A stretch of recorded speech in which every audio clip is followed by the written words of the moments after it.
ध्यान धरणे म्हणजे काय? विज्ञान म्हणजे भोगतो आहे त्या ज्ञानाचे निरसन. विज्ञानाचा अर्थ ज्ञान नाही. ज्ञान ऐकणारे जे आहे ते ज्ञान ऐकण्यापूर्वी होते.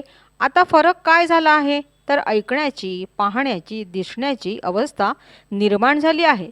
अवस्था म्हणजे ज्याची वस्ती पूर्वी नव्हती, आता भासते व ती टिकणारी नसते. काही काळापुरती असते, जिच्यात बदल होतच असतो.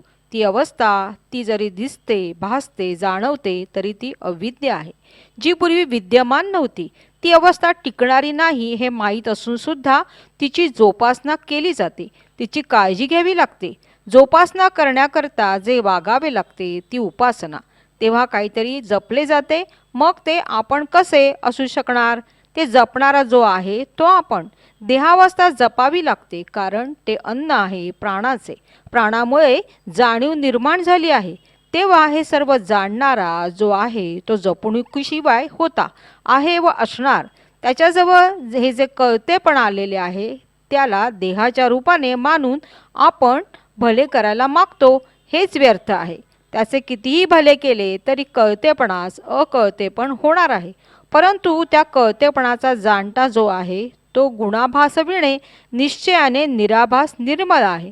आता हा जगतभास आहे तो कळतेपणामुळेच आलेला आहे. तर हे कळतेपण किंवा हा जगताभास झाला कसा? तर अचानक आलेली जागृती, जागरती, रतीभर आलेली जाग. तर ही जागृती कशी आली? तर ही जागृती म्हणजे रतिसुखाचे प्रत्यय ज्ञान. त्यापूर्वी जागृती होती का?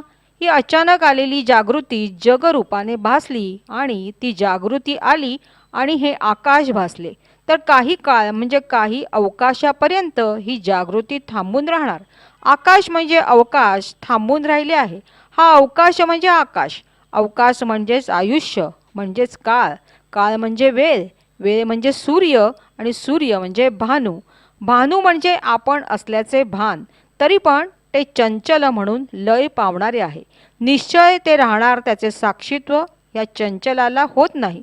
कळते पण ज्यावेळी कळत नव्हते तेव्हा सगळ्याचा अभाव होता.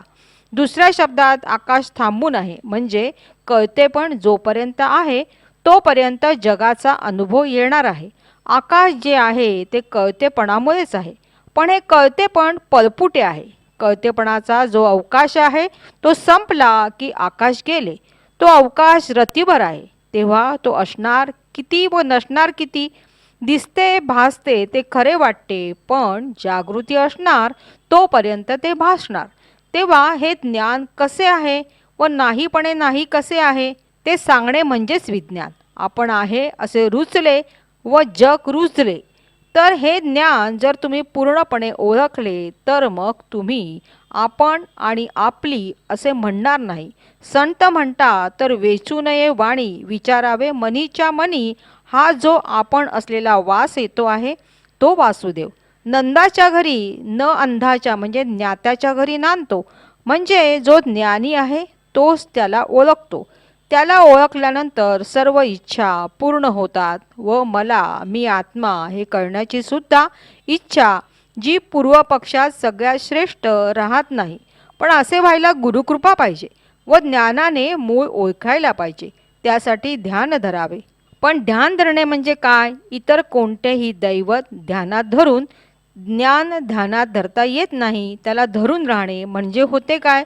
त्यानिमित्त तुम्ही असल्याचे ज्ञान स्थिर होते व त्या दैवताचे, सद्गुरूचे धर्म त्या ज्ञानाच्या अंगी उतरतात व त्याला ज्ञानाचे मूळ कळते.